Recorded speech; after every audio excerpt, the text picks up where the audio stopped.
prioriza que a gente escute os nossos convidados.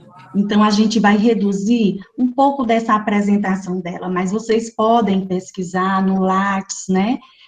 A Adriana Lima Verde, que lá vocês vão ter muitas informações da professora Adriana.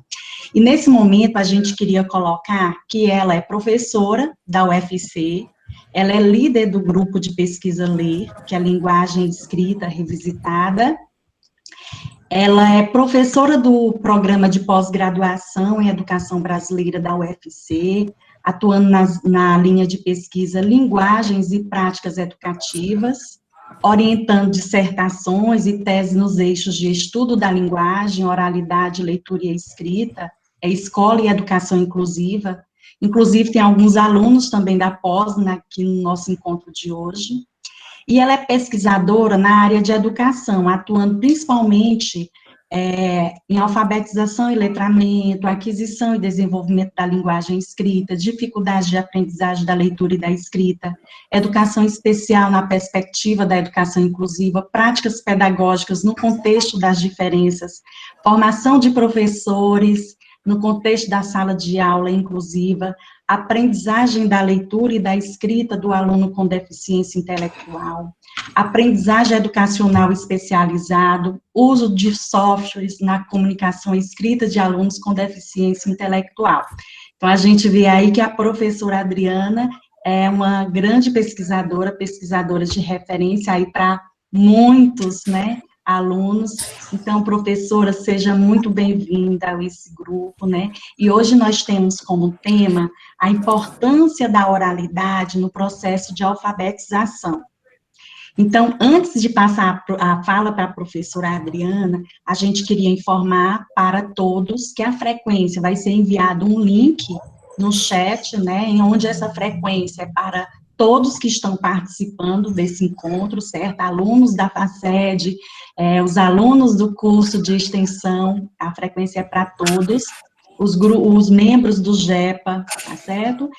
E que as perguntas, vocês coloquem no chat, que a gente vai tentar trazer ou contemplar o máximo dessas perguntas, né, com a professora Adriana. Professora, o seu tempo a gente vai tentar organizar no tempo aproximado de 40 minutos, mas a professora Mazela sempre gosta, né, de explorar muito o convidado, viu? Então, para você poder ter essa organização, certo? Seja bem-vindo e bom encontro para todos nós. Ok, obrigada. Então, assim, inicialmente eu queria agradecer o convite da Mazé.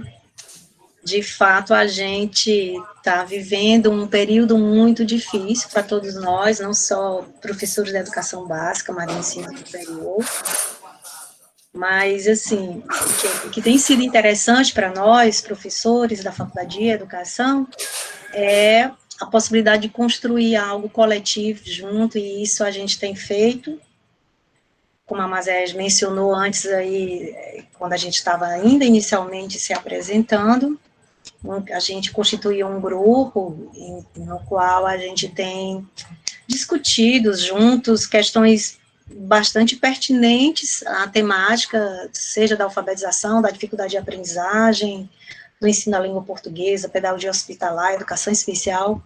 Então, um desafio enorme articular tudo isso, né, e eu tenho, para mim tem sido um prazer, assim, uma felicidade eu estar retornando ao UFC, constituindo esse grupo, apesar desses tempos sombrios, né. Bom, eu não sei quem que vai exibir a apresentação, ou quer que eu tente aqui, eu tenho medo de eu não conseguir. Olá, boa noite, eu posso exibir, professora, eu sou Tá Regina. ótimo. Vou Obrigada. Passar, certo? Regiane, ela fez uma modificação. Pois é. Então, eu estou abrindo aqui. Tu abre, Mazé? Pronto. Tudo bem.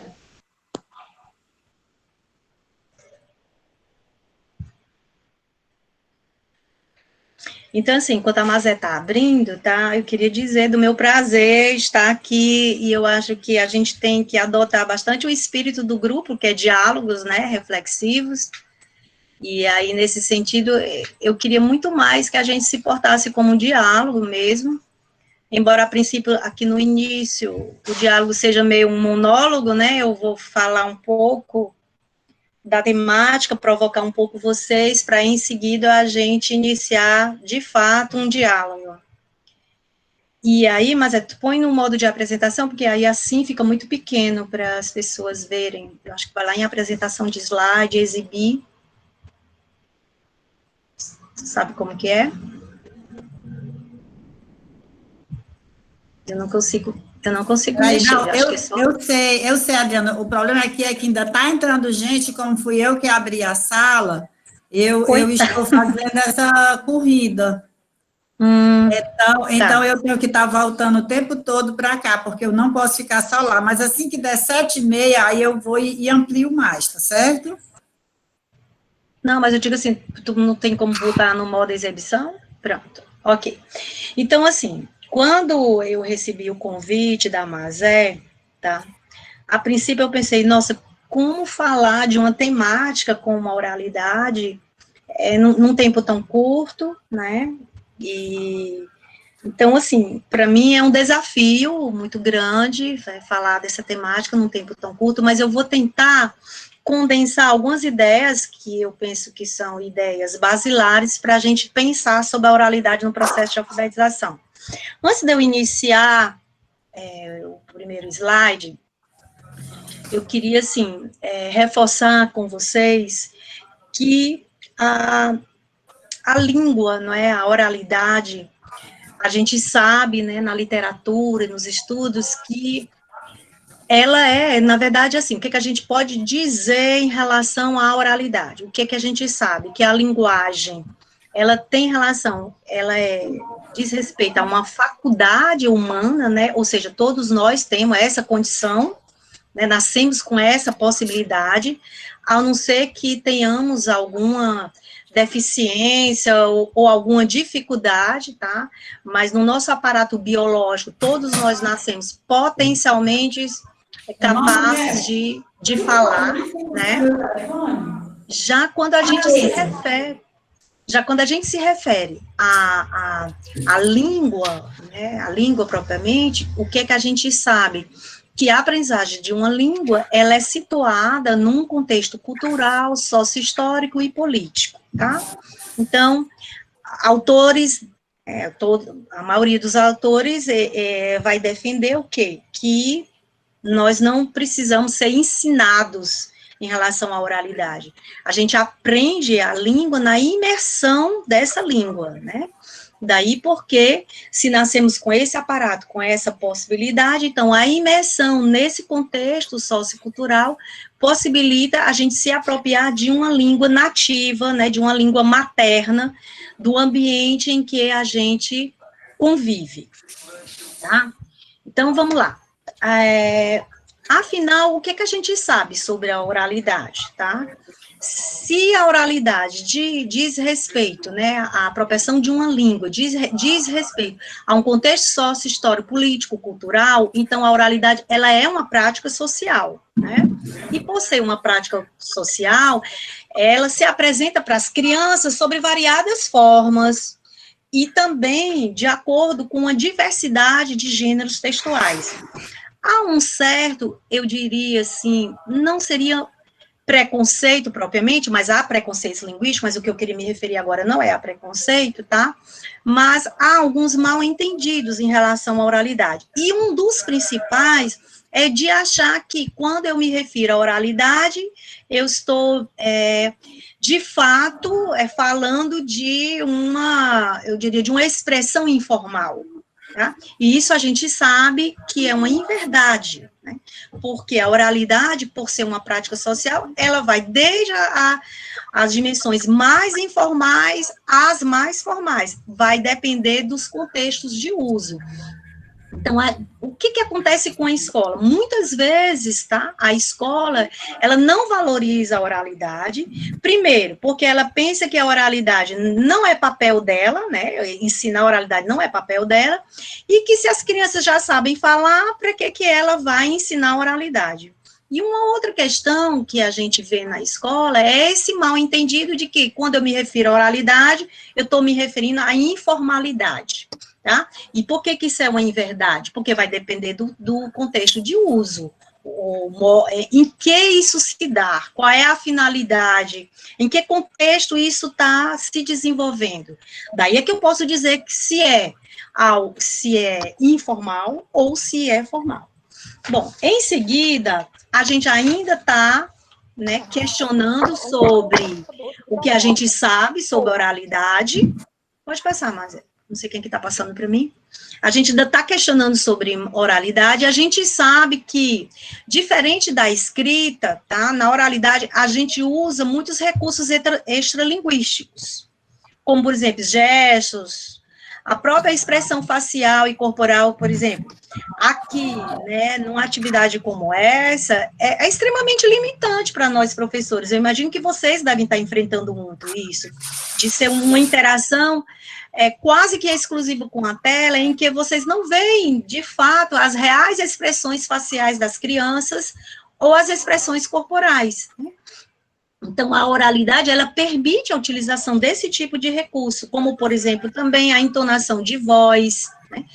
Tem professores, né, que usam a voz de uma maneira inadequada. Muitas vezes esse mau uso de voz faz com que eles tenham rouquidão frequente, ou falam bastante alto, tornando-se até uma comunicação, entre aspas, agressiva, né? O próprio timbre, a altura, né? A gente sempre fala assim, isso me impressiona. Quanto mais o professor grita, mais as crianças gritam, né? Então, não precisa se elevar a voz, né? A voz, ela tem que ter uma certa cadência, com pausas, etc., mas não precisa se gritar. Então, na oralidade, por a gente usar esse tipo de recursos extralinguísticos, a gente corre o risco de fazer alguns exageros, né? Então, a oralidade também permite a gente enfatizar alguns aspectos da fala, fazer pausas, né? E, assim, eu diria que a oralidade é uma habilidade que nós temos que desenvolver como professores, tá? Nós temos colegas, professores, que não conseguem, às vezes, né, isso acontece, é muito comum, organizar um discurso fluente, contínuo, né? Então, é um discurso entrecortado que dificulta essa interação, porque, na minha compreensão, a oralidade implica necessariamente uma interação. Tá? Se implica necessariamente uma interação, eu tenho que cuidar do ouvinte, eu tenho que cuidar dessa relação com quem está me escutando. E uma outra questão que a gente sabe sobre a oralidade e que, apesar dos documentos oficiais preconizarem isso, a escola meio que passa um pouco batida em relação a isso, que é a variação linguística. Então, diferente da escrita, não é que na escrita isso não ocorra, mas na oralidade isso acontece com muito mais intensidade, né, a variação linguística. Desde o quê? Os dialetos, os regionalismos, os sotaques, tudo são, eu diria, são variações, tá, que são basilares no uso da oralidade. Além disso, a oralidade revela a nossa identidade pessoal e revela também a identidade de um grupo, de pertencimento. Então, por isso que muitas vezes essa questão, essa dimensão da variação linguística, também ela é carregada de preconceito, que é o entendimento, o mal entendido de que as pessoas falam errado, que um dialeto caipira é um dialeto de menor valor social. Então, há uma desvalorização dessa oralidade, né, e eu diria uma supervalorização da escrita. E essa supervalorização da escrita, com certeza influencia o modo que o professor planeja essa oralidade, que passa muitas vezes despercebida em seus planejamentos, tá? Então, por que ela é esquecida, né? Então, quando eu falo a oralidade no processo de alfabetização, por que ela é esquecida? Mesmo com toda a preconização dos documentos oficiais, a gente vê desde a LDB, o próprio PCM dos anos 90, e já agora a BNCC dos anos 2000, todos esses documentos, eles se reportam a oralidade, inclusive como eixo de ensino, como eixo de aprendizagem. No entanto, ela é esquecida, ela é deixada de lado e ela é muitas vezes atropelada pela escrita, principalmente no ciclo de alfabetização, né? Há uma supervalorização da apropriação do sistema de escrita alfabética como sendo recortado da importância da oralidade. É como se uma coisa não fizesse parte, ou não houvesse um pertencimento entre a oralidade e a escrita. Aí, o que a gente vai ver aí? O que a gente vê, né, em relação a esse esquecimento? Bom, no próximo slide, a gente vai ver que existe, como eu estava me referindo, uma pretensa supremacia da escrita. E por isso, há um silenciamento sistemático das vozes das crianças. Por que isso acontece?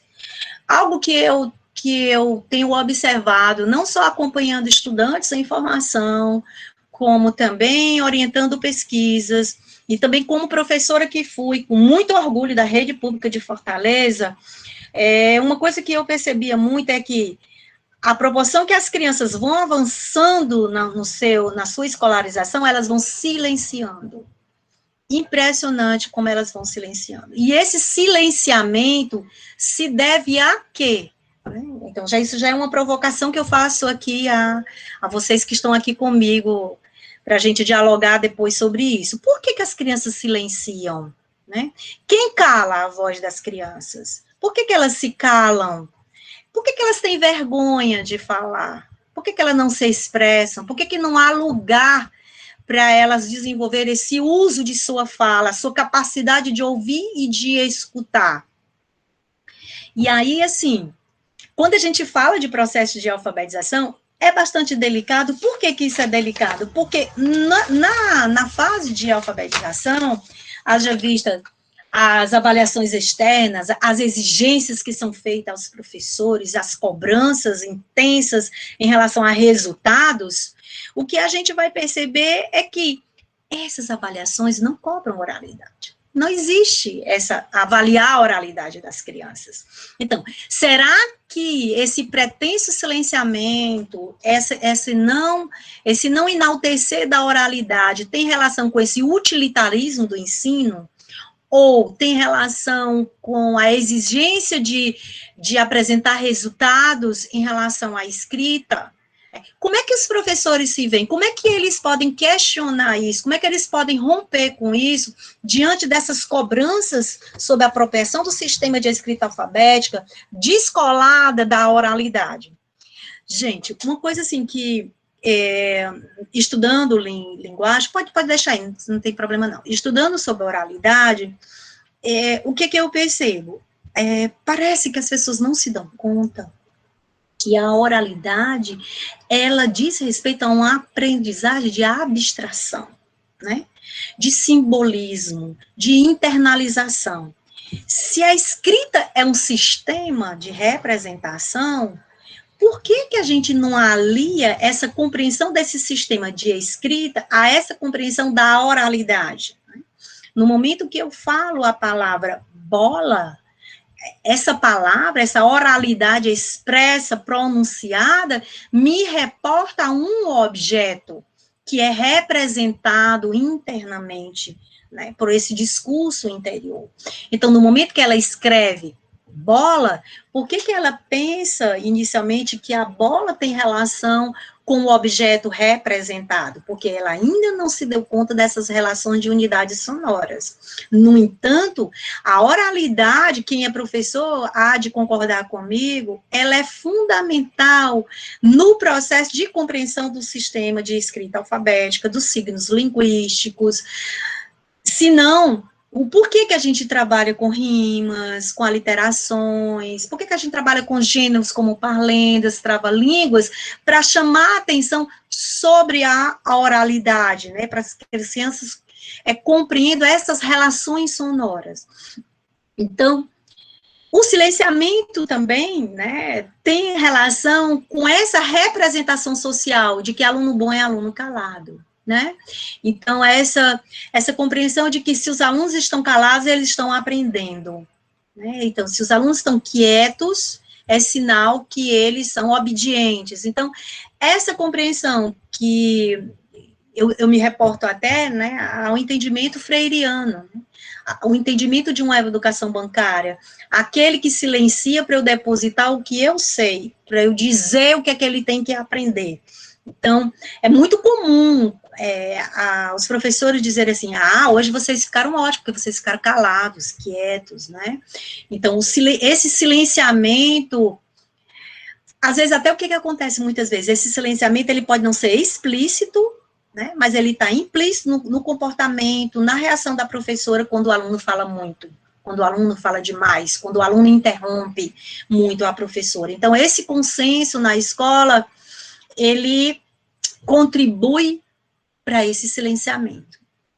E o entendimento também, que eu acho que por isso que também ela é esquecida, como eu disse já anteriormente, é que não é necessário desenvolver competências da oralidade. Se as crianças já são falantes, por que eu preciso desenvolver essas competências? Eu tenho que ensiná-los a escrever e a ler, né?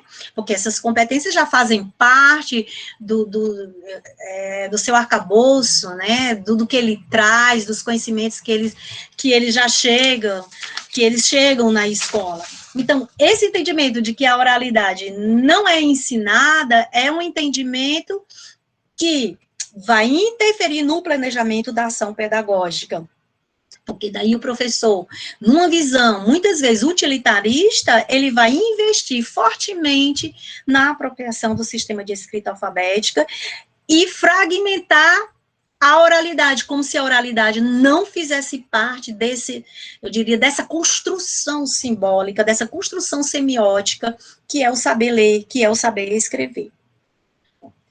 Uma outra questão que eu vou tratar agora é sobre um silenciamento, né, que existe na escola, né, e esse silenciamento, ele deseduca as crianças, porque ele impede delas desenvolverem sua oralidade, tá? Então, cala a boca, menino, silêncio, todo mundo quieto, vamos lá, vamos fazer silêncio que eu quero falar, né, então o lugar de fala sempre fica privilegiado na figura do professor, e a criança fica sempre no lugar da escuta, daquele que vai ser depositado o que o professor tem a dizer. Então, esse silenciamento, ele deseduca. Por quê? Porque ele não oportuniza a criança se colocar, se expressar e desenvolver sua capacidade de fala, né, de exercício. Eles precisam exercitar essa fala, essa fluência verbal, essa capacidade comunicativa. E que não é preconceito, eu acho que historicamente, não é preconceito dos professores, historicamente isso se enraiza na escola, que o bom ensino é aquele no qual as crianças ficam caladas e o professor privilegia a sua voz, e aí as crianças mal falam. E você sabe o que os alunos dizem? Semana passada a gente estava conversando, eu e Samarone, com a turma de língua portuguesa, e alguém lá falou assim, olha, a gente não fala e de repente chega na universidade querem que a gente fale. É de repente, é como se houvesse uma mágica, até então havia um silenciamento, mas agora eu sou obrigado a falar. Né? Eu nunca falei, mas agora eu preciso falar. Bom, e a seguir, vamos seguindo aí, que está um pouco diferente do que eu estou aqui. Bom, então, esse silenciamento vai negar a oralidade como conteúdo escolar. Né? Então, ela não é conteúdo a ser desenvolvido ou planejado no ensino. No entanto, como eu já falei anteriormente, o ensino da oralidade já está previsto na legislação brasileira desde os anos 90. A despeito de todos os mal-entendidos, de todas as críticas que a gente tem à Base Nacional Comum Curricular, né, todo o modo como essa base chegou em sua versão final, o que a gente sabe que mesmo com tudo isso, com todas essas fragilidades, com todas essas críticas, esses documentos, principalmente esses 13, eles orientam a escola a se ocupar da oralidade. Porque ela é um dos principais meios de interação social, né? Então, a gente interage um com os outros porque a gente é capaz de se entender, de compreender uns aos outros, porque falamos uma mesma língua, e porque sabemos nos fazer compreendidos. Alguém me disse, tem pessoas que falam e que a gente não entende o que ela está falando. Então, será que é preciso rebuscar uma linguagem, uma oralidade para ser respeitado? comunicar bem, é usar palavras difíceis, né? Quando eu estou ensinando as crianças, como que eu uso dessa minha oralidade, dessa minha competência de fala para as crianças me entenderem, compreenderem. Então, muitas vezes, as crianças não aprendem, não é porque elas têm dificuldade de aprender, muitas vezes é porque a gente não consegue se comunicar. Quando eu digo assim para a criança, diga para mim quais são os sons semelhantes. Às vezes ela sabe o que são sons iguais, mas ela não sabe o que é a palavra semelhante. Então, eu tenho que ter muito cuidado com o uso que eu faço da língua, não é no sentido de rebaixamento, mas do se fazer entender. E como é que eu me faço entender? Perguntando às crianças. Vocês entendem quando eu estou dizendo que vocês precisam identificar os sons semelhantes? Vocês sabem o que é para fazer? Então, eu devolvo. Por que eu não devolvo? Porque elas são silenciadas, elas não têm o que dizer. Então, se eu pergunto para elas o que é para fazer, nesse momento eu estabeleço uma relação, estabeleço esse diálogo e dou a condição da criança dizer, de fato, o que é que ela está entendendo que eu estou perguntando. Tá? Bom, vamos avançando. E aí vem a grande pergunta, né, que é uma pergunta que passeia nas mentes dos professores da educação básica, principalmente dos anos iniciais do ensino fundamental. É papel da escola ensinar oralidade? Sim, é papel da escola ensinar oralidade. Porque as competências de falar e de ouvir têm que fazer parte do planejamento docente. As crianças precisam saber usar a fala, se comunicar, de acordo com o contexto em que ela está imersa, de acordo com a situação que se cria para ela falar. Se ela vai fazer uma apresentação na escola, se ela vai fazer uma reivindicação à direção da escola, se ela vai falar para seus pares. Tudo isso implica em competência, em situações, em contextos que elas precisam apreender e compreender que há uma diversidade no modo de se expressar. Por isso que é fundamental desenvolver essas habilidades que são implicadas nessas duas competências, falar e ouvir. Eu constantemente, né, no exercício de gestão de sala de aula, muitas vezes quando a gente dá voz às crianças, elas querem todas falar ao mesmo tempo. E a gente perde um tempo enorme para ensiná-las a ouvir. Então, será que a gente ensina a ouvir só nessa situação em que a gente dá o espaço de fala? Ou ensinar a ouvir deve fazer parte desse meu planejamento diário, sistemático, cotidiano? Não é o que a escola tem usado? A escola, principalmente na educação infantil, usa algumas atividades bem estereotipadas, como, por exemplo, a tal rodinha. Então, no momento da rodinha, é o momento de lugar de fala da criança. E aí, pronto, esse é o momento e não tem mais nenhum outro momento. E daí, como que você quer que as crianças desenvolvam habilidades? Como que as crianças vão desenvolver competências se não tem espaço para tal? Se elas não exercitam essa possibilidade de se expressar, de ouvir o outro, de falar, de ser respeitado no seu linguajar, no seu dialeto, no seu sotaque, na sua prosódia, no modo como ele pronuncia as palavras, tá? Por que a escola, ela se apega tanto à necessidade de correção, de corrigir a fala da criança, de dizer que ela está errada? De onde vem esse apego ao errado, ao certo? Acho que esse apego, ele tem muito a ver com a história da educação, eu não diria da alfabetização, a história da educação. Parece que é o tempo inteiro a gente preocupado em mostrar à criança o que ela errou e o que ela acertou, não em o que ela aprendeu. Eu me preocupo com o certo e o errado, e não com o que ela sabe, com o que ela aprende, como que ela fala, como que ela se expressa. Então, e seguinte, tá? Pode passar, a gente vamos avançando, né? Então, é necessário, então, se é papel ensinar, então eu tenho que planejar. E, assim, eu não digo que isso é um presente nem uma dádiva, gente, isso é uma conquista do professor ter direito à sua hora de planejamento. Eu não tinha esse direito. Muitas vezes planejamos dia de sábado, e eu sei que mesmo vocês tendo essa hora, que quem já é professor da rede pública ainda leva trabalho para casa, eu sei disso, eu tenho certeza disso, eu não tenho dúvida disso, tá?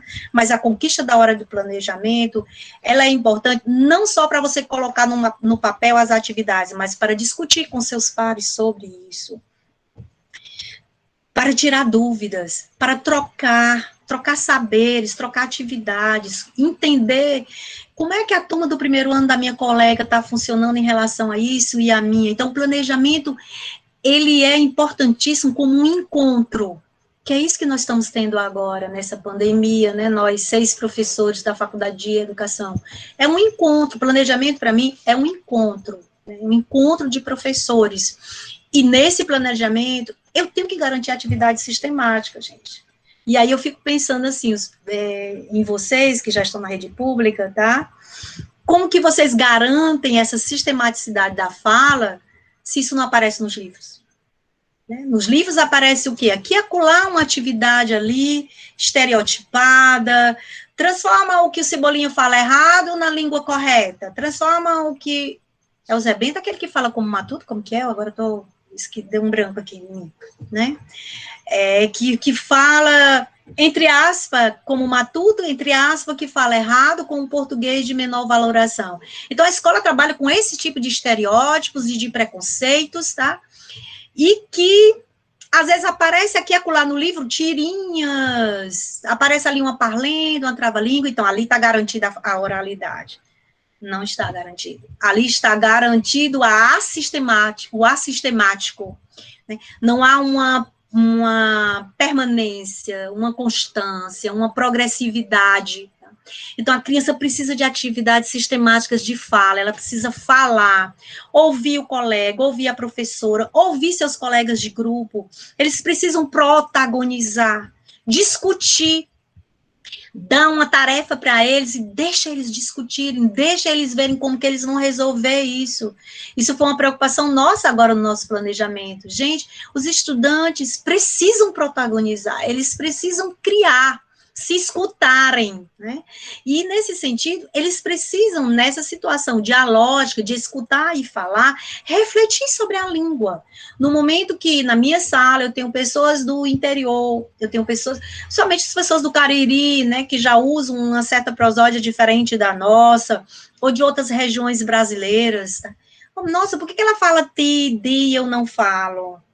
Por que ela fala o E, a vogal E, e aqui eu falo E e pronto, não existe o E. Então, isso tudo são reflexões que as crianças precisam ter a oportunidade de ouvir, audições de fitas, nem fitas, sei lá o que é, gravações, né, audições de gravações, em que elas escutam esses diferentes sotaques, regionalismos, pronúncias, para elas refletirem sobre a língua. Todos nós falamos português, mas todos nós falamos da mesma forma, do mesmo jeito? Não. Nós temos diferenças regionais, nós temos diferenças de grupos, porque a oralidade, ela é uma identidade individual, mas também de grupo. Ela diz respeito à nossa subjetividade, tá? Então, por que a escola vai ensinar oralidade? Como que ela vai fazer isso? Ela tem que criar situações. Como que eu uso a oralidade? Quais são as formas? Como eu posso variar? Que variações existem dessa oralidade? E aí, um grande conteúdo que o professor pode lançar à mão na alfabetização são os variados gêneros orais. Né? E aí ele pode lançar a mão desses gêneros e problematizar para que as crianças observem os diferentes usos, as finalidades comunicativas.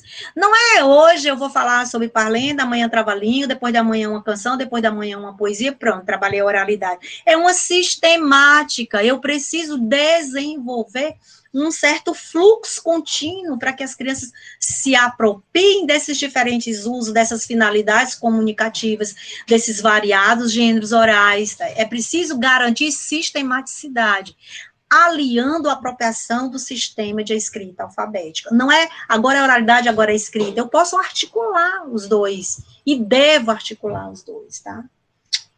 Vamos passando.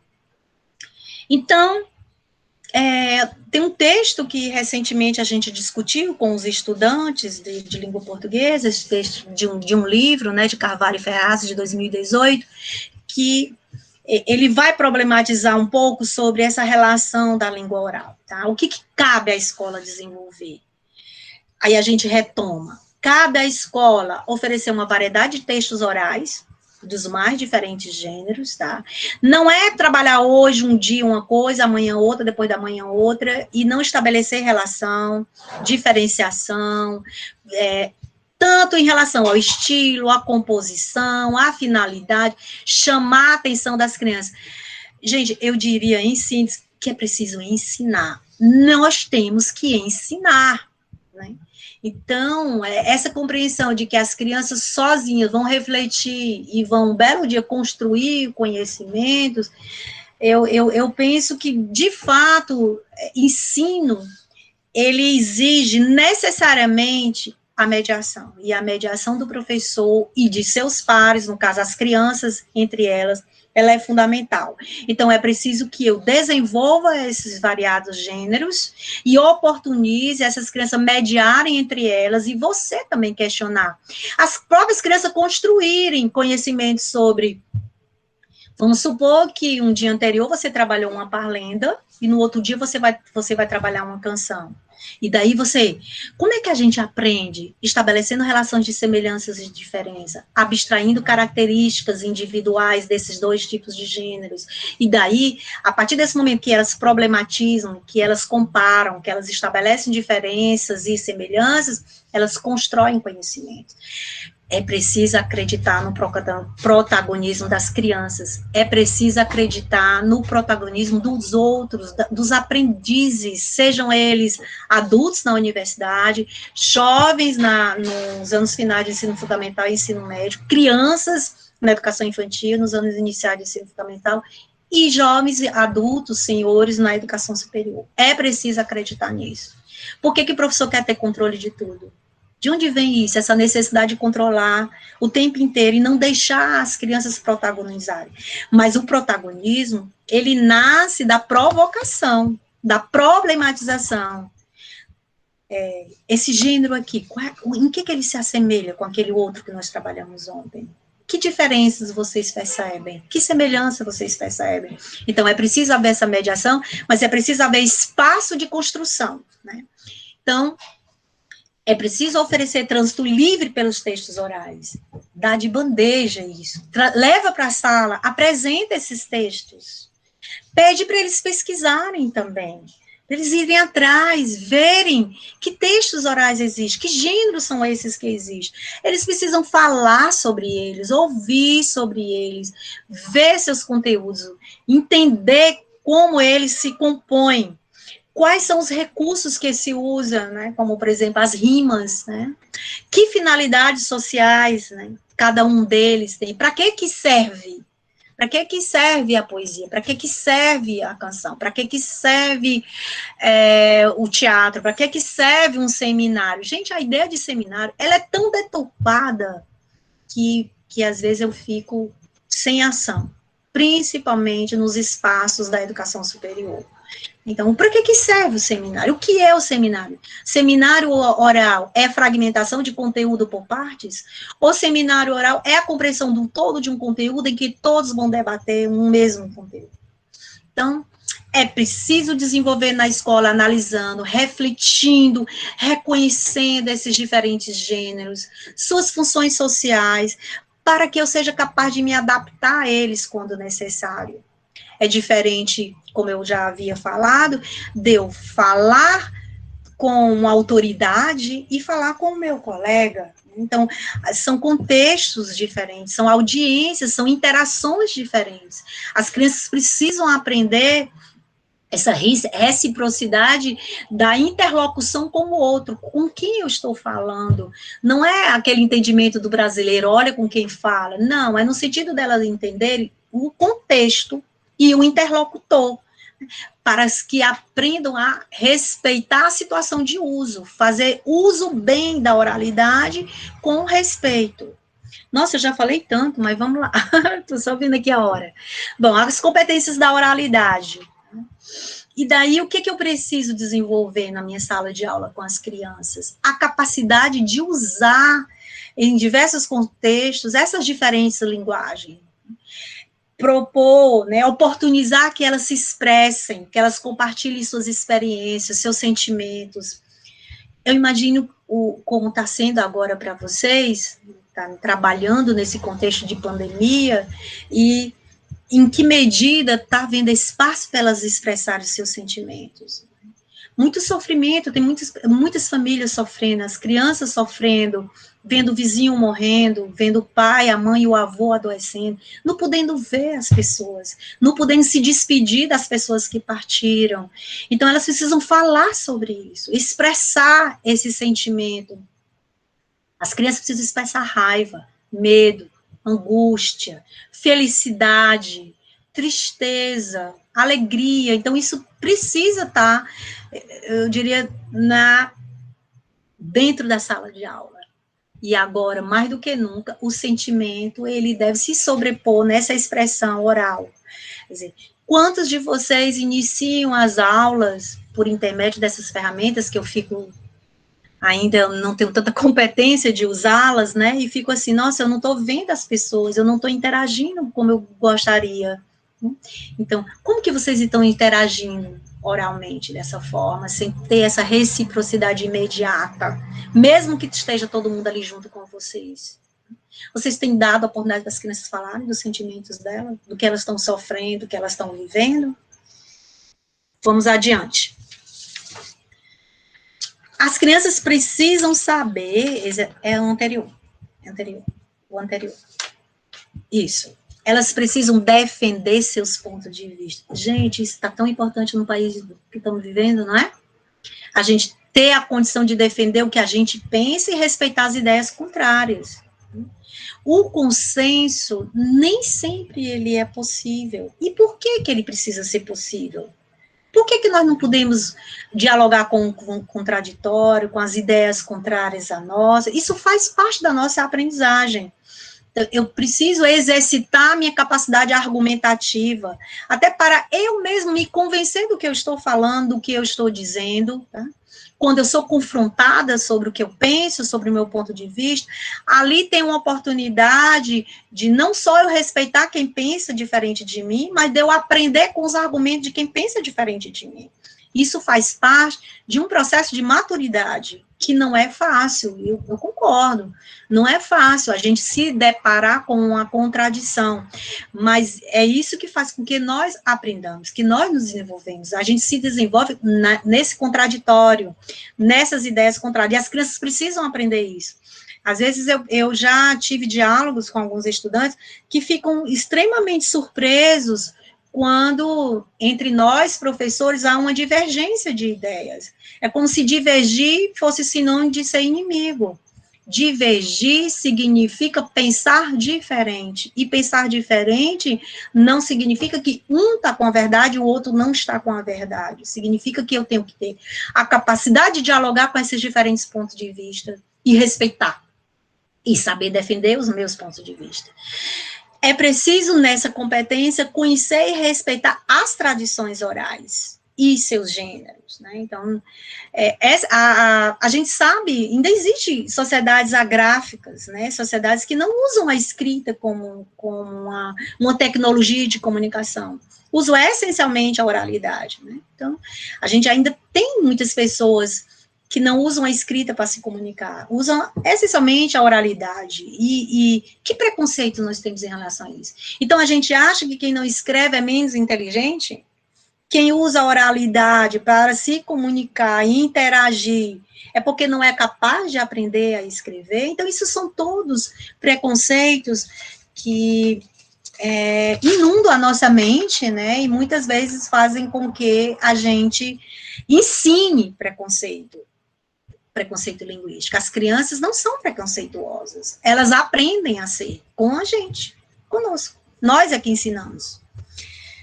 Bom, adiante. E aí a gente vai falar um pouco ainda, com base nesse texto que eu mencionei a vocês, que depois, se vocês tiverem interesse, eu posso passar, eu tenho ele escaneado, que o Samarone, professor da Faculdade de Educação, me passou. Então, o que seriam, então, as habilidades que eu preciso desenvolver? Eu preciso oportunizar que as crianças compreendam, produzam textos orais e que entendam que a produção de textos orais tem que se considerar o contexto da produção. Eu não posso dizer que oralidade é igual a informalidade e a escrita é igual a formalidade. Tudo depende do contexto de uso. Então, é preciso desmistificar esse entendimento de que oralidade é informalidade e a escrita é formalidade. É preciso desenvolver habilidade com as crianças para elas entenderem os efeitos de sentido que eu posso provocar no outro no momento que eu altero o volume da minha voz, no momento em que meu timbre é enjoativo, é enfadonho para os outros.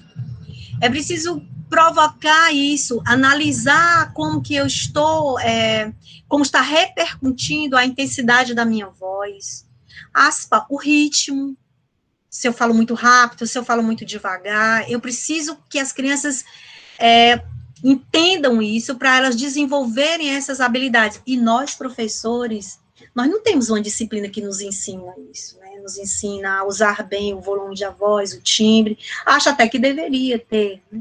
A gente termina aprendendo isso nos seminários, nos trabalhos que a gente faz na faculdade, né? E nas oportunidades que a gente tem na escola.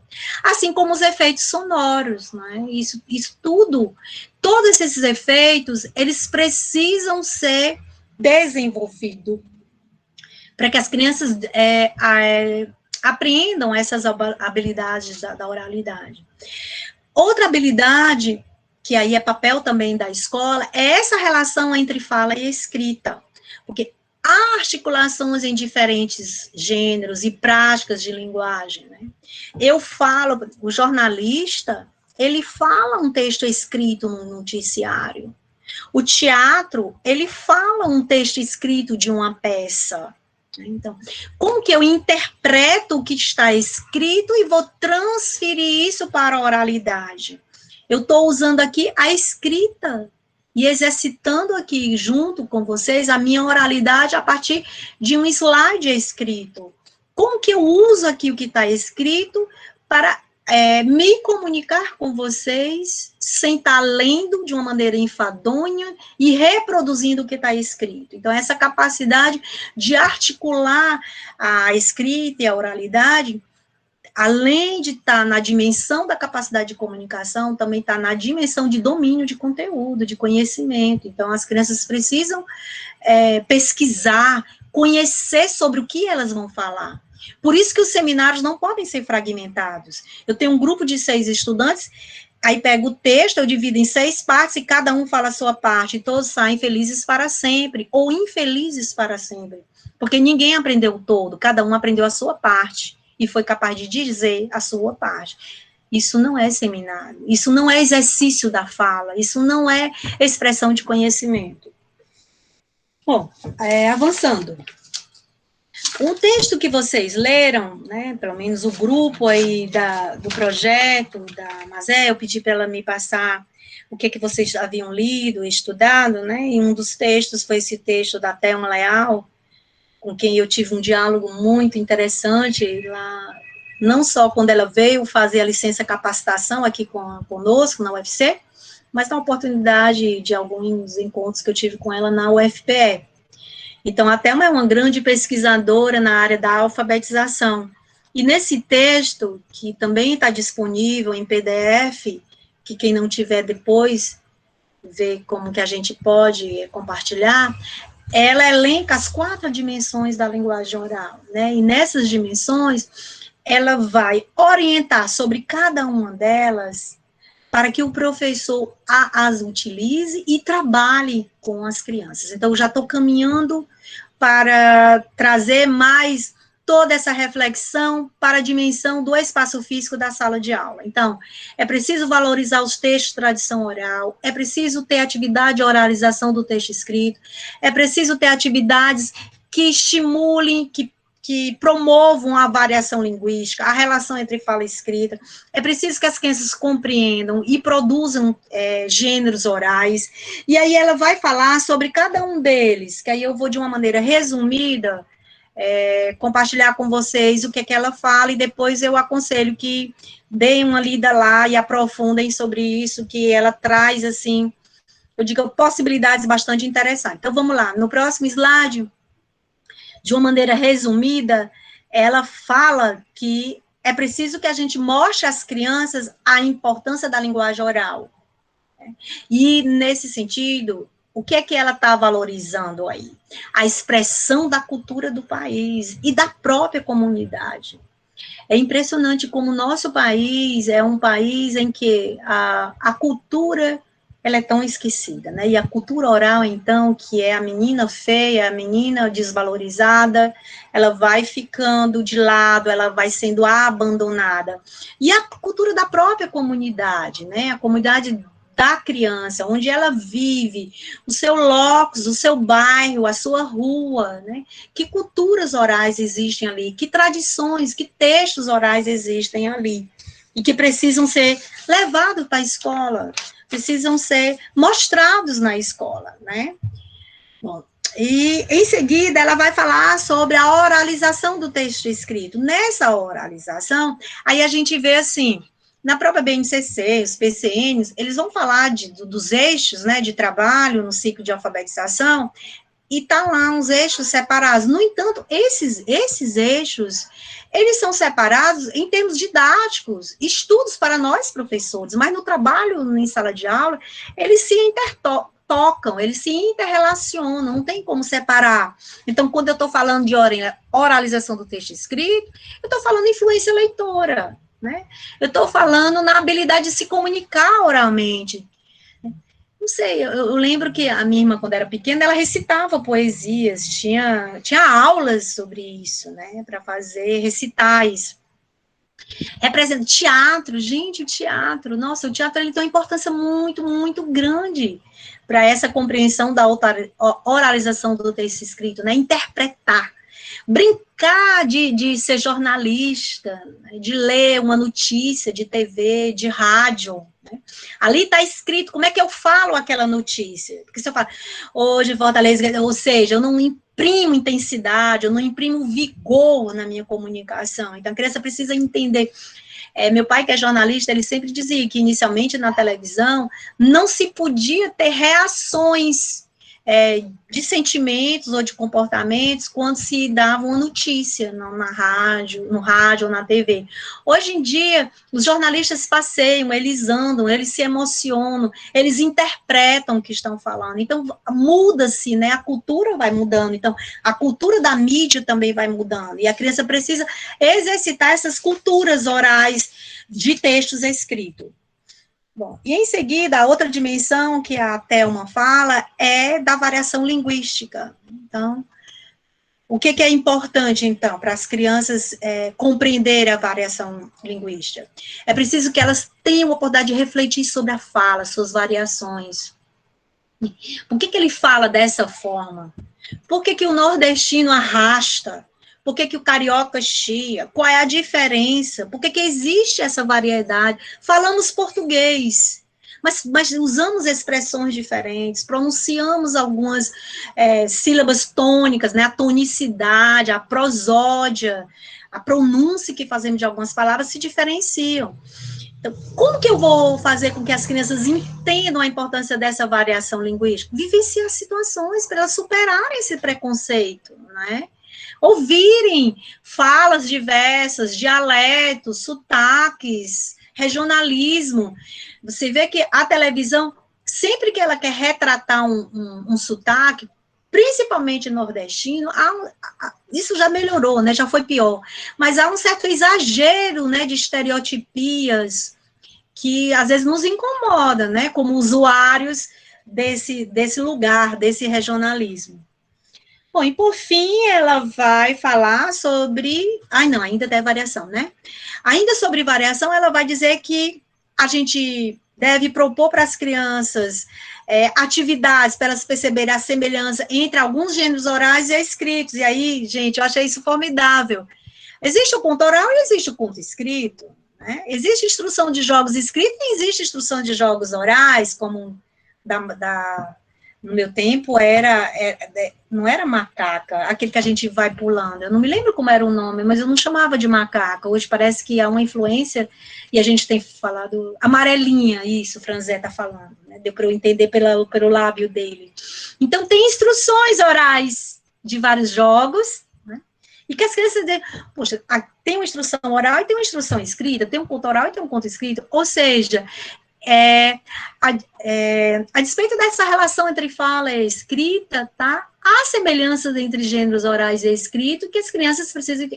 Gente, isso não é um aprendizado que ela faz de uma maneira individual, ela precisa ser provocada, ela precisa vivenciar essas experiências. Bom, e por fim, eu acho que é a última dimensão, né? Que é a produção e compreensão de gêneros orais. E daí, para elas compreenderem e produzir gêneros orais, elas têm que desenvolver muitas habilidades, como, por exemplo, escutar, esperar a vez, respeitar o outro, que isso é tão difícil, né? As crianças querem falar todas ao mesmo tempo, como que elas esperam a vez, respeitam o que o outro está falando. E uma outra produção e compreensão seria eles conhecerem a composição dos gêneros orais mais complexos, né? Porque existem os gêneros orais mais primários e os mais complexos. Um deles é o debate, que eu não sei nem como é que a gente vai fazer debate aqui, que eu já falei tanto, né? Mas, enfim, como eu falei para vocês, é um desafio muito grande falar de um tema desse num tempo tão curto, né? Então, eles dizem, como é que funciona um debate? Como é a metodologia de um debate? Como é que funciona um seminário, né? Como que a gente deve se portar num seminário, em um debate? Bom, e a gente terminou essas dimensões e eu estou caminhando para finalizar, falando assim, o que eu chamo de algumas recomendações não são prescrições, não são receitas, tá? Nem são ditaduras do que vocês devem fazer. Mas são recomendações com base em toda essa reflexão que eu trouxe para vocês. Então, uma das primeiras é, eu tenho que disponibilizar atividades para que crianças tenham a oportunidade de vivenciar situações, aqui está esquecido, tanto formais como informais do uso da língua oral, tá? Então, elas precisam vivenciar essas duas situações, formais e informais, até para elas ressignificarem essa comunicação que fala informal e escrita é formal. Que isso até caminha ainda muito tempo com muitas gente grande, vou dizer assim, poderia dizer assim, né? Com muita gente grande, ainda tem esse entendimento. Outra recomendação, é preciso que o professor crie oportunidades para as crianças se expressarem com liberdade, com autonomia. Elas precisam aprender a argumentar. Por que você acha isso? Como você chegou a essa conclusão? Por que você escreveu dessa forma? Por que você pensa que é assim? Agora, tem que ter muito cuidado nessa provocação, porque quando a gente faz uma provocação muito diretiva, as crianças são muito inteligentes, né? Elas vão até entender assim, tem alguma coisa errada aqui, por isso que ela está me cutucando, então eu tenho que corrigir alguma coisa. Então, assumir uma atitude de curiosidade sobre o que ele fez é diferente de confrontá-lo para mostrá-lo que está errado. Tá? Então, cuidado com como que você dosa isso, né, para que ele não entenda que é um confronto de erro, e sim o seu interesse de entender por que ele fez assim, que ele possa argumentar, né. Eu lembro que eu estava trabalhando uma disciplina na pós-graduação, que era sobre escrita, e uma das atividades que eu propus, na época, os estudantes, era que eles perguntassem às crianças por que eles escreveram determinadas palavras daquele jeito.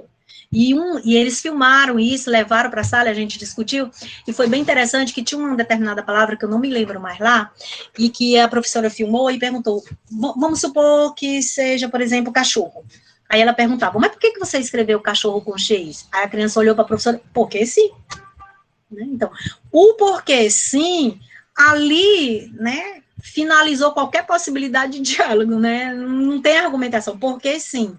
Então, dá vez a isso, dá essa oportunidade de argumentação, para que ele justifique, por que você fez isso? Agora, cuidado, para essa possibilidade não parecer confrontação de erro, porque na hora que você diz assim, você tem certeza que é com X, o que a criança vai entender? Fiz errado.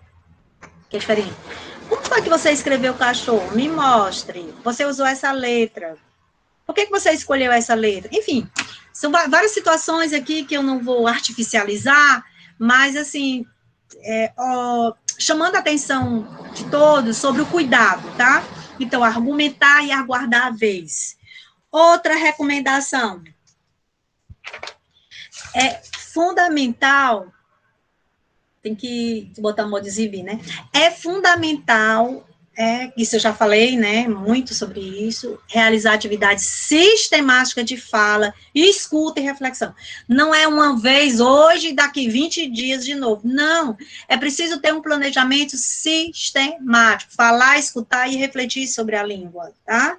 Isso tem que fazer parte da sua ação pedagógica. Outra recomendação. As atividades orais, ela deve fazer parte do cotidiano da criança. E há inúmeras atividades que a gente faz na escola, não é, gente, que vão demandar essa competência de saber ouvir e falar. Muitas. Então, aproveita, não é assim, venham todos aqui agora que eu vou ensinar vocês a ouvirem e a falar. Não é dessa forma, não é artificializando, não é didatizando situações, é planejando e criando problematizações que possibilitem elas exercitarem essa competência. Outra recomendação,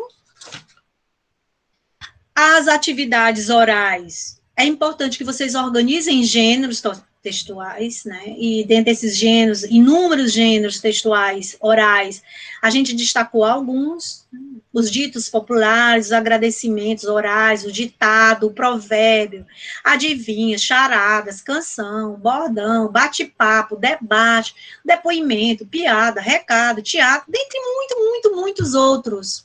Como que você vai planejar isso para que ele exercite a fala, exercite a escuta, reflita sobre cada um, compreenda a diversidade desse gênero, sua estrutura composicional, sua finalidade? É preciso estudar. Não tem outro segredo. A gente precisa estudar. A gente precisa rever, retomar nossos conhecimentos para fazer, né, e tem uma palavra que é uma palavra bem na moda, né, que a gente fala da transposição didática. Como é que eu faço a transposição didática de todas essas recomendações? Esse é o papel de cada um, de cada professor. É uma competência que ele tem que desenvolver. E a gente desenvolve isso estudando, na interação e planejando, tá? E, por fim, eu acrescentei, né, como considerações finais, eu diria 3 coisas para vocês, que não são coisinhas, que para mim elas demandam muita fala, né, já são 8h12, nossa, já falei muito, mas eu diria para vocês assim, é importante garantir no planejamento a sistematicidade do ensino da oralidade. Qual é o lugar da oralidade no seu planejamento? Ela cai assim como uma situação estanque, pontual, ou ela faz parte sistemática do processo de ensino, da alfabetização? Como é que você concilia essa oralidade com a leitura e com a escrita, tá? E aí, né, no texto, o autor diz aqui, né, esse autor que eu disse para vocês, do texto que a gente usou na língua portuguesa, falar e ouvir são conteúdos da língua portuguesa, não é só leitura e escrita, falar e ouvir também, tá? E o ensino das competências comunicativas, elas se baseiam em um método.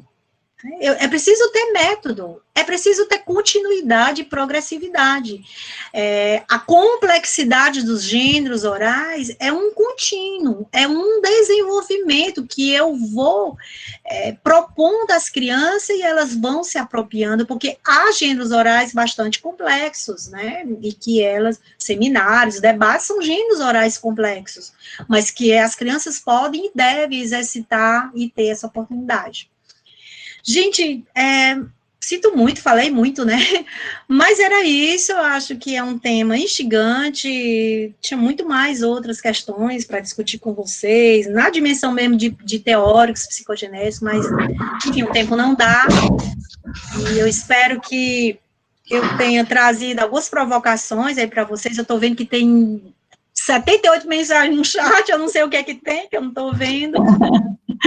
Mas eu acho que a gente tem um tempo, né, Elisângela? A gente tem um tempinho para dialogar um pouco. Eu estou aqui rezando que eu não tenha ocupado tanto tempo assim, que vocês possam ter também um espaço para a gente conversar. E, mais uma vez, obrigada pela escuta, pela paciência. né? E desculpe aí por qualquer fala aí demais, mas professor é esse ser humano que fala muito. E foi muito bom, viu, professora Adriana? Foi muito bom. Eu penso que a gente ficaria aqui mais tempo lhe ouvindo, né? Falando sobre esse tema que é tão urgente também falar sobre a oralidade, né? A oralidade, a gente viu quantas reflexões, né, para a gente, enquanto professor, enquanto profissional da educação, pensar essa oralidade no contexto da instituição educativa, né? E aí a professora Adriana falou para a gente a importância dessa oralidade enquanto interação social, enquanto uma oportunidade para a criança pensar e compreender os sons, né, das palavras, quantas coisas aí quando a gente fala sobre a alfabetização. Falou também dos mitos, né, que tem aí muitos mitos, que a gente precisa continuar essa pesquisa, esse estudo, o diálogo com outros, para a gente romper com essas inverdades, né? E quando ela falou sobre o silêncio, hein, gente? Não sei se mexeu com vocês, mas comigo mexeu demais. E aí a gente se reporta ao nosso tempo também enquanto estudante. O quanto fomos silenciados, né, na instituição. E aí a gente pensa, e nesse momento que a gente está, nesse papel contrário, quando a gente era estudante, nós estamos oportunizando, levando essas perguntas, escutando as crianças, né? Então, ela traz isso para a gente, ela inquieta a gente nesse momento. E o papel da escola, o nosso papel é esse, né? De pesquisar, de refletir, para a gente romper mesmo com essa ideia equivocada da oralidade. A gente precisa planejar, ela tocou aí para a gente precisa pensar. Já temos os documentos que trazem aí para a gente sobre a oralidade, mas a gente precisa garantir isso no nosso planejamento, né? E a oralidade não é um momento, mas está em todo momento. É outra fala também da professora Adriana que ela traz para a gente, né? Então, assim, professora, trouxeram muitas, né, conforme você foi falando, alguns colegas foram trazendo, falando sobre o planejamento, sobre esse momento que oportuniza esse trabalho, que já planeja a oralidade, alguns comentaram, né? E aí, no final, todo mundo lamentando, né? Porque já encerrou esse momento, não encerrou este momento, né? Não quer dizer que a gente não possa voltar sobre esse tema com a professora Adriana, né? E aí eu queria perguntar para os colegas se alguém gostaria de fazer uma pergunta, aí você pode abrir seu microfone e colocar alguma situação, alguma dúvida. Carol? Carol, Fique à vontade, Carol. Você falou da inquietação sobre o silêncio na sala de aula, né? A gente tem muito essa falsa impressão de que a criança que está na sala, ainda as crianças estão em silêncio, elas estão em plena aprendizagem, né? Uma falsa impressão, claro.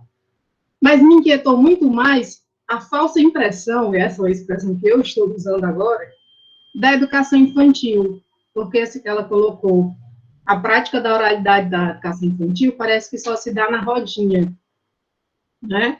Esse momento que é para a criança falar, mas que na maioria das vezes ela não fala, porque quando ela vai falar, a professora diz, espera aí que estou falando, espera aí, menina, te senta aí, não deixa de zoar, deixa de o outro.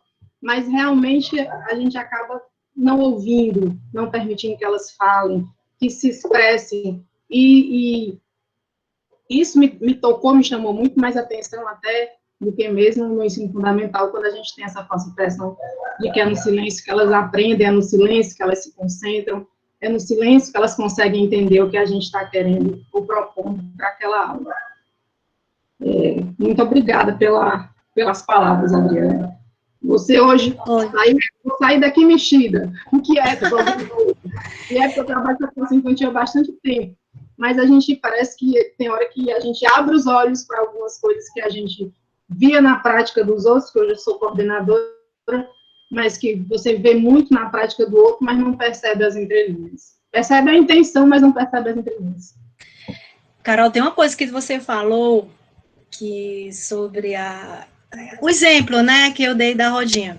quando eu dei o exemplo da rodinha, no sentido de dizer assim, que muitas vezes há uma crença, né, que é isso que veio ao encontro da sua fala, há uma crença de que nesse momento, nesse espaço, ali está garantida a oralidade. Né? E como você bem disse, às vezes às vezes tem esse espaço, mas a fala é do professor, né? E não tem a fala, da criança. Então, assim, não que eu não estou dizendo aqui que eu sou contra esse momento de conversa, de diálogo com as crianças. O que eu estou chamando a atenção é que há uma compreensão de que se tem esse momento ali, está garantida a oralidade. Aí você traz uma coisa mais importante. Tá, tem esse momento, mas nem nesse momento, às vezes, a gente garante, né? É isso que você quis dizer. Eu compreendi que a sua fala não ia contra a ideia. Mas é porque a gente tem a impressão que é só naquele... o professor botou a rodinha, então ele está garantindo a oralidade na prática. E isso, não, além de não garantir a prática, não é o único momento em que essa prática de oralidade deve ser pensada ou planejada para a sala de aula. Professora Adriana, só para complementar aí, que se você for falar aí um pouco mais, o Paulo Roberto, ele faz uma pergunta aqui, a constatação de pouco planejamento na prática do professor referente à oralidade tem relação com o PPP também pouco exercido e levado a sério na escola? Um não avança sem o outro, e aí no final ele parabeniza, né, pela sua fala. Oi, Paulo, é o Paulo lá da aluna da disciplina da língua portuguesa? Ele tem um Paulo Roberto na disciplina da gente. Isso, tá. Que bom, você está aqui conosco. Olha, Paulo, nossa, eu vou começar por aí. Vou dizer o seguinte, nem sempre o que está posto nos documentos oficiais é o que de fato acontece no cotidiano, né? Então, mesmo estando ali previsto no projeto pedagógico da escola, não há uma garantia de que de fato isso aconteça. O planejamento é uma ação pedagógica do professor. E nessa ação e nessa autonomia, né, ele exercita aquilo que ele acredita. E eu diria assim, que não é o professor enquanto indivíduo, né, em sua subjetividade, porque o professor, como ser humano, ele também está imerso nessa sociedade preconceituosa, ele também constrói esse tipo de, eu diria, de conhecimento ou de representação de menos-valia da oralidade. Não há uma intencionalidade ali, há todo um artefato de conhecimento vivenciado também por ele, tanto na sua formação inicial, contínua, como também na sua condição de estudante. Então, mesmo tanto lá previsto, porque os PPPs, eles bebem ali da fonte desses documentos oficiais.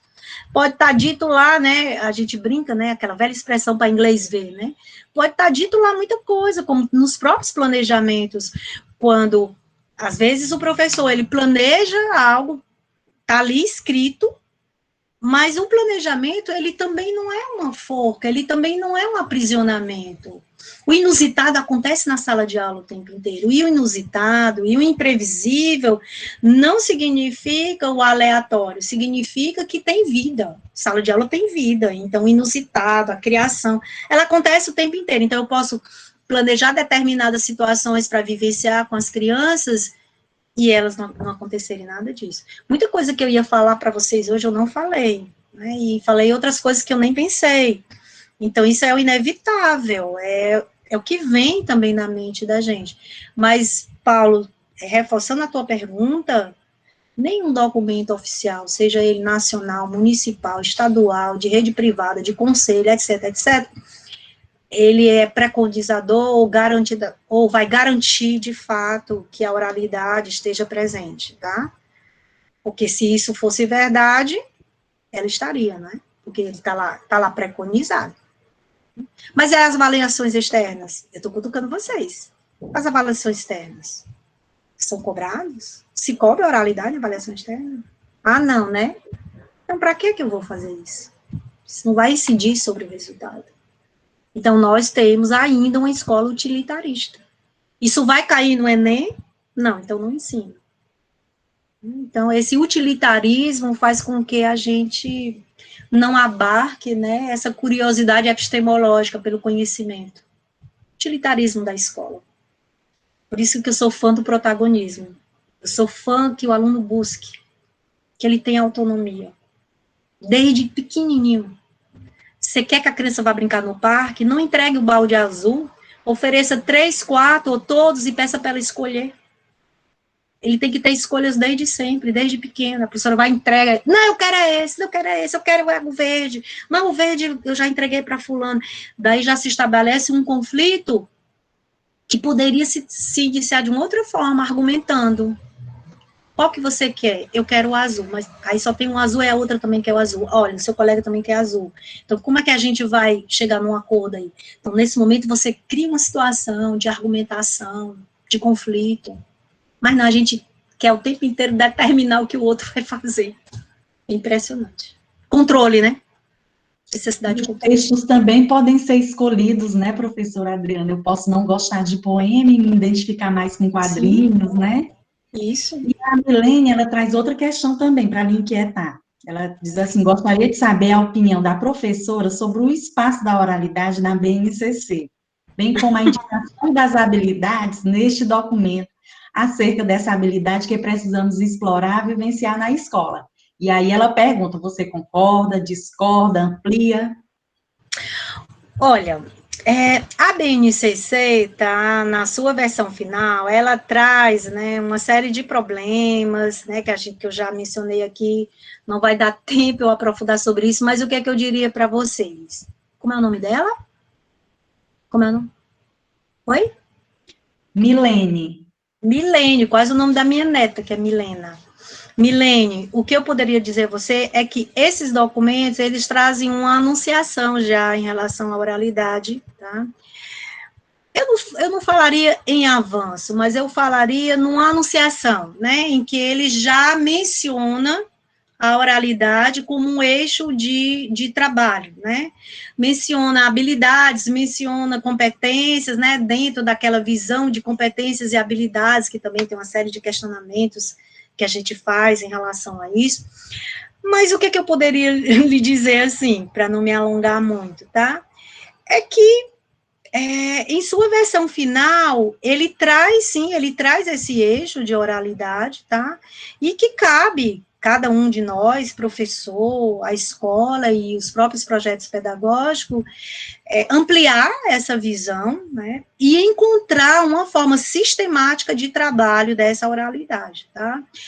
Olha, eu não faço a apologia ao desrespeito, né? Eu faço apologia à autonomia. Então, eu preciso ter autonomia para romper com alguns preceitos documentais e de orientações, para fazer um trabalho mais ampliado da oralidade, a partir da situação que eu vivo, a partir do contexto que eu estou imersa. Então, não sei, se eu tocar nisso, nossa, a gente vai ficar até 11 horas da noite, mas assim, olha, nós precisamos cada vez mais fugir das prescrições, gente. Nós não temos que estar atrás de prescrições, de modelos, tá? Nós precisamos construir nossa própria forma de trabalhar. Claro que nada vem do nada. Tudo é uma construção também histórica. Mas é preciso a gente exercitar essa individualidade, essa subjetividade. Acho que o Ceará, não é, não vou falar isso não vai dar tempo, mas eu ia falar algumas coisas em relação a algumas orientações oficiais de usos de materiais estruturados, em que todo mundo faz a mesma coisa, usa o mesmo material. Enfim, então mesmo eu tendo o mesmo documento, BNCC, orientador das políticas públicas de ensino, como que eu amplio? Como eu vou enaltecer essa oralidade a partir do contexto que eu estou vivendo? Então, a minha provocação eu devolvo para você. Como que, a partir do que está posto ali, como que eu posso ampliar? Como que eu posso avançar mais, considerando a minha realidade, o contexto que eu estou vivendo? É isso. E o colega Juan? O Juan vai querer falar, Juan, ainda? Oi, Juan gente, foi meu boa aluno. noite. Juan, que foi meu aluno? Isso, professora, da disciplina Oi, de ensino de língua portuguesa, tudo bem? Sim, tudo bem. Como é que Eu tive o tá? prazer de ser seu aluno, a gente trabalhou bastante oralidade também na disciplina, Sim. foi excelente. E eu queria só compartilhar uma experiência que eu estou agora com crianças de segundo ano, e eu percebi muito como as crianças elas são silenciadas culturalmente mesmo, né? E como eu já fui nessa perspectiva de dar voz a elas, eu percebi uma inquietação muito grande nesses momentos de fala que eu trago sempre nas aulas. Então eram situações em que as crianças eles tinham, acho que, tanto receio de não terem a oportunidade de fala, que nesses momentos eles não só levantavam o dedo para falar, mas eles levantavam da cadeira para falar. Chegavam lá no quadro, eles vinham até a mim, então ficava às vezes um caos e eu olhava para aquilo e me via quando criança, porque eu não tinha esses momentos, né, na educação infantil ou nos anos iniciais. Então aquilo para mim era uma clara demonstração do quanto elas não são ouvidas. Isso. E aquilo ali não me desesperava. Eu achava aquilo ali muito demonstrativo do que a gente vivencia enquanto escola.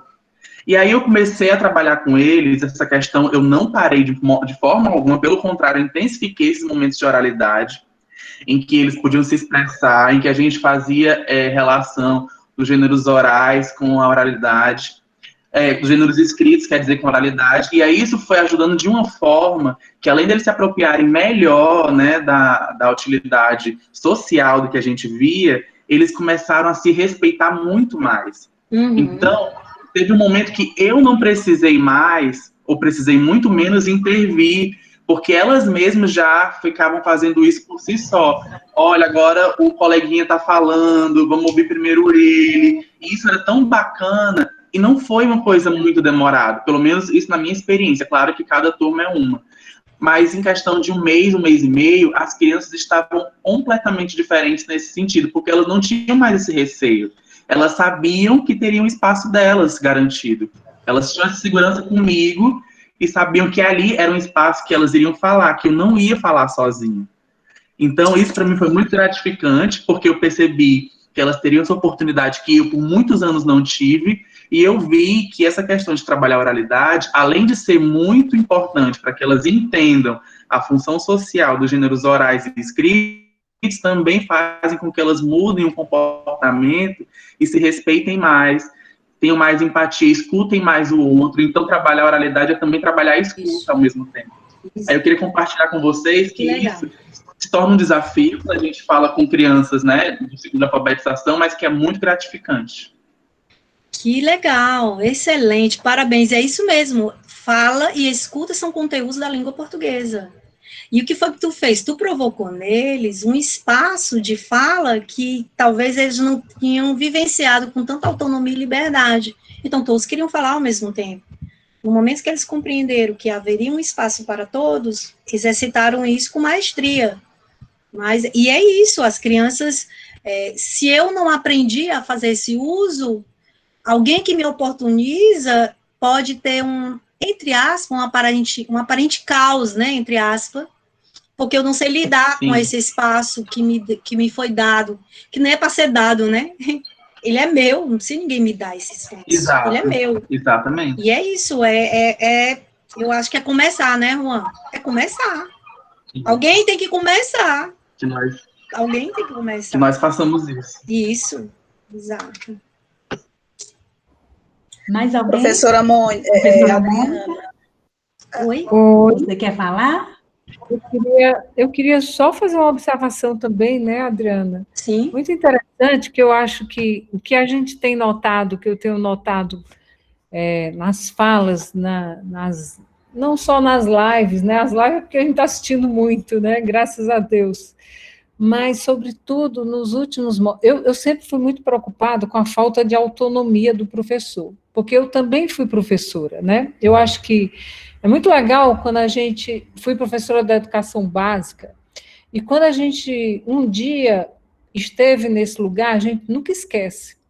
E eu fiquei muito, muito traumatizada, como eu acho que ainda isso existe muito, porque eu sou de uma época onde não existia eleição para diretor, não existia nada, então eu fui de uma época onde o diretor era muito autoritário mesmo, né? Então, os professores eram silenciados, né? E até hoje, os professores são licenciados, porque os documentos, as estruturas, né, as avaliações externas, nós sabemos porque elas existem, sabemos que elas têm causado um dinamismo que é interessante, também, assim, eu estou falando assim, porque ela causa também uma ideia de que a gente precisa fazer algo e acaba fazendo movimento, mas elas podam completamente muita coisa, né? E todo mundo sabe disso, a secretaria deve saber disso muito bem, todos os coordenadores devem saber disso. Eu acho que já é um consenso, pelo menos, de que falta ao professor ainda muita autonomia, né? O que falta ao professor, quer dizer, a minha dignidade como profissional está relacionada à autonomia que eu tenho, porque eu sou um profissional de respeito, porque eu comando uma sala de aula, né? Então, assim, a contradição da oralidade, de você trabalhar a oralidade, é mais uma observação só, né? Está na própria situação de que o professor também é silenciado, né? Então, o professor, ele no paralelo, ele faz uma coisa, oficialmente ele faz outra, quer dizer, tem toda uma estratégia, e eu sempre me pergunto, né, somos funcionários públicos, temos autonomia, ninguém pode colocar, estou falando de uma maneira geral, né, mas é incrível essa força do calar, né, que está muito imposta à escola ainda, né, e o professor é calado, e aí a gente tem uma hierarquia, e automaticamente a gente reforça essa cultura do silenciar, né? Então, uma coisa, só queria terminar dizendo assim, que é muito legal, que eu vi na sua fala, né, e que eu gostaria só de dizer, para a gente reforçar como se fosse uma corrente, né? Nós temos que, se não desobedecer, você falou que não é a favor da cultura da desobediência, mas pelo menos que a gente saiba que a gente pode ter outras saídas, né? E assim, durante muito tempo, eu queria que a secretaria mudasse. Todo mundo sabe que o professor não tem autonomia, por que ninguém conversa sobre isso? Porque na escola não se conversa sobre isso, porque quando a gente se torna técnico, a gente esquece a condição de ser professor e a gente participa da mesma lógica, né? Então, assim, eu acho que a grande história não é esperar por ninguém, é o que você falou realmente. Temos que cada vez mais furar esse cerco do que é nos imposto, né? E a gente criar um espaço entre nós. Eu dou um exemplo desse grupo, eu sempre falo, toda vida que eu estou nessa reunião, eu falo da Mazé. A Mazé é de uma... essas meninas, tá aí, a Elisângela, hoje ela conduz com tanta maestria essa mediação. Então, assim, o exercício é esse mesmo, a gente tem que furar aí o cerco dessas histórias, porque a gente tem pouca autonomia, e nós precisamos de autonomia, meu povo. Precisamos, professor precisa de autonomia total. A gente acha que tem um pouco isso como professor universitário, a gente tem mais essa liberdade. Nós precisamos conquistar isso na educação básica, tão quanto nós achamos que temos na nossa condição de universitário, né? Eu só queria fazer esse comentário, assim, reforçar a sua fala nesse sentido, porque a gente tem que ter estratégia para isso, né? Mônica, adorei. E eu acho, assim, que na tua fala, eu diria para você, é preciso exercitar a resistência, né? E a resistência, para mim, é muito positivo. Porque no momento que eu resisto, aí nasce o contraditório. Né? Então, assim, eu achava engraçado, vou só dar esse exemplo, que tem a ver com tua fala.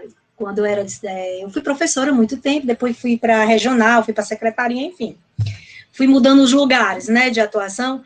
E as pessoas falavam assim, indignadas, porque tinha professores que diziam assim, segunda, quarta e sexta eu trabalho PAIC, e terça e quinta eu faço o meu planejamento. Então, né, ali naquela fala, para mim, tem a denúncia do quê?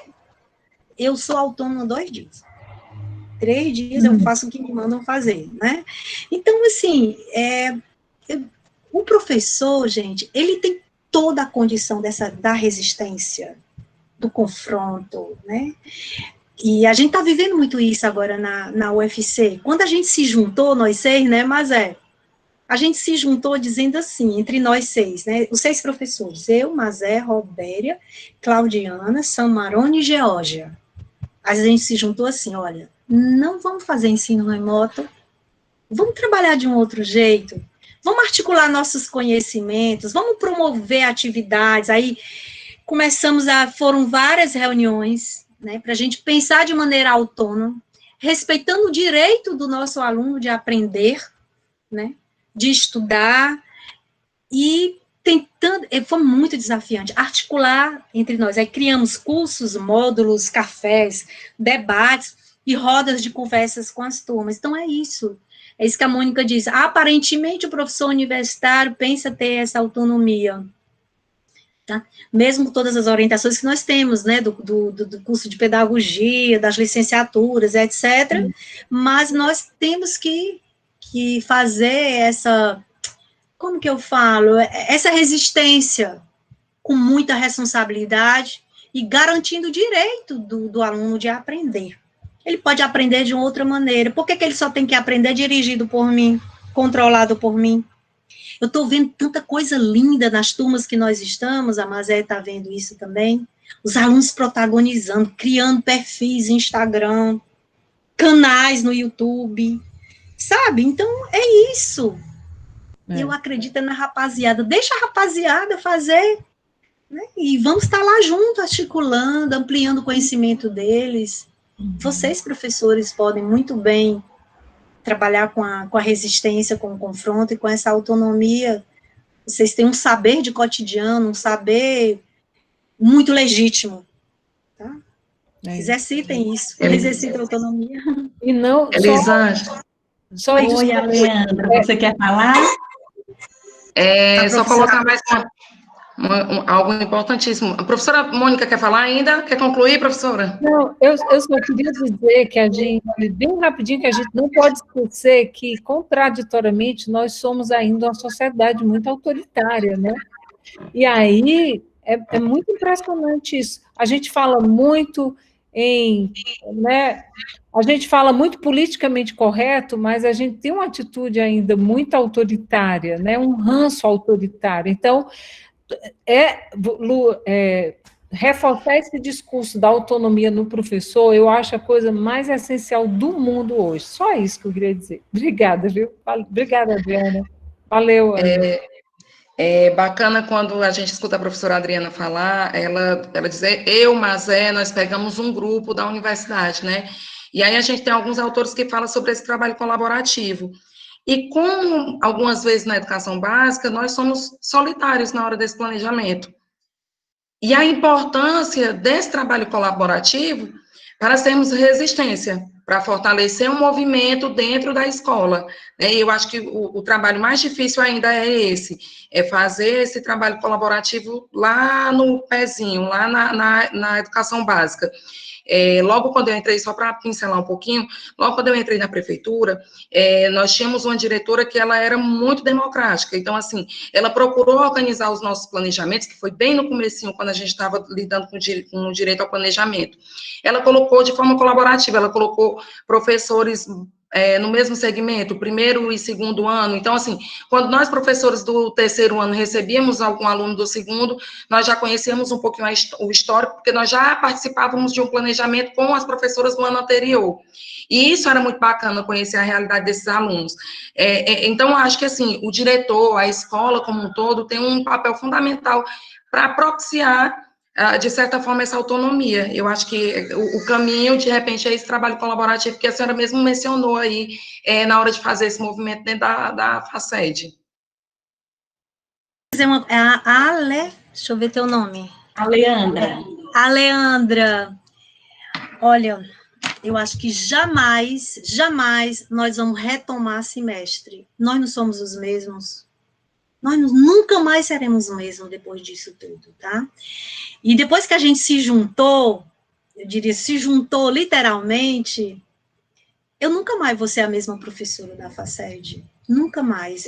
Eu nunca mais vou perder a oportunidade de fazer um trabalho colaborativo. Porque mesmo na educação superior, a gente também termina ficando nas caixinhas, cada um faz o seu trabalho, faz sua disciplina, né, não? E tem às vezes os textos se repetem, os alunos, nossa, a professora fez esse texto, a outra mesmo texto, porque não tem diálogo entre nós. Então, eu acho que eu nunca mais vou querer trabalhar individualmente, nunca mais na minha vida. Eu sempre vou querer trabalhar de forma colaborativa. Eu já tinha algumas colaborações que eu já trabalhava, mas assim, muito, que eu diria assim, muito pontuais, tá? Então, a pandemia tem muitas coisas ruins, mas uma das coisas boas é porque essa ferramenta que a gente está usando aqui, ela deu a oportunidade da gente se reunir, né, mas a gente já fez, acho, sei lá, 4, 5 reuniões, cada reunião da gente é 2 horas e meia, e a gente consegue se encontrar. Nossa, nunca mais eu quero perder de vista essa possibilidade. Exercitem isso. A gente não precisa trabalhar sozinho, a gente não aprende, a gente aprende com o outro. Nessa parceria, a gente tem aprendido muito, muito, muito, muito mesmo. E acho que ainda nem começou, hein, mas quando começarem os cursos, os cafés, aí é que a gente vai aprender mais ainda, uma com as outras, né? Muito bom, né? Ah, gente, que pena, né? Aí encerramos, tem muitas questões, muitas falas, mas antes, assim, da sua palavra final, professora, eu queria ler um trecho do poema de Manuel de Barros, Cabeludinho, para você e para todos, né, do grupo, para vocês guardarem no coração, e logo depois a gente tem, assim, uma fala final da professora Adriana, e a gente já passa para a professora Mazé. E antes de tudo, só informar que o link da frequência está aí no chat, vão acessando, tá certo? Para garantir a frequência de vocês nesse encontro, né, nesse diálogo maravilhoso de hoje. Então, é um trecho que diz assim: aprendi nessas férias a brincar de palavras mais do que trabalhar com elas. Comecei a não gostar de palavras engavetadas, aquela que não pode mudar de lugar. Aprendi a gostar mais das palavras pelo que elas entoam do que pelos que elas informam. Então, que a gente continue nesse processo de aprender a gostar das palavras e a gente transpire isso, né? Transpire, a gente envolva as crianças e os nossos companheiros também, né? Porque nesse processo de resistência, que é um processo de reflexão, nós precisamos estar juntos e a gente vai crescendo, se fortalecendo, né? A repensar a nossa prática, estando junto com o outro.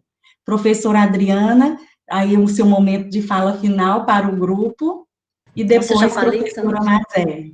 Eu já falei tanto, eu só quero dizer assim, gente, não acredite que nós vamos retomar a nossa vida não vai ser retomada, nós vamos viver outra vida, né, e que nessa outra vida a gente possa cada vez mais aprender um com os outros. Eu acho que a leveza da Mazé imprime a esse grupo toda essa atmosfera, né, de muita cumplicidade, de muita amizade, como ela bem iniciou dizendo isso. Eu espero que depois, presencialmente, a gente possa se encontrar, né? Fiquei, assim, com um gostinho, vontade de vê-los, de estar ali junto com vocês. É muito ruim estar aqui, tá? Assim, nessa tela. Apesar de todo o momento que eu estava vivendo, hoje eu fiquei, nossa, será que vai dar certo eu estar lá à noite com o grupo, com a Mazé? Mas deu certo, né? Foi bom, eu me distanciei um pouco de todos os problemas que eu vivi hoje durante o dia. Então, Mazé, muito obrigada por essa oportunidade e dizer a você, assim, que bom o nosso encontro, que bom a gente poder se aproximar dessa forma, desse jeito, e que possamos estreitar mais ainda essa relação, porque nós só temos a aprender uns com os outros, né? E eu espero um dia que vocês me convidem de novo para vê-los presencialmente, encontrá-los, e eu terei o maior prazer de estar junto. Tá? Foi muito bom rever todo mundo, rever muita gente aqui que eu já conhecia. Muito gostosa a noite. Estou muito cansada, mas o meu cansaço físico foi esquecido, tá? Adorei, foi muito bom. E vamos lá, outros virão, né? E espero que seja presencialmente. Obrigada, viu, Mazé? Muito obrigada por esse dia, por essa noite, né?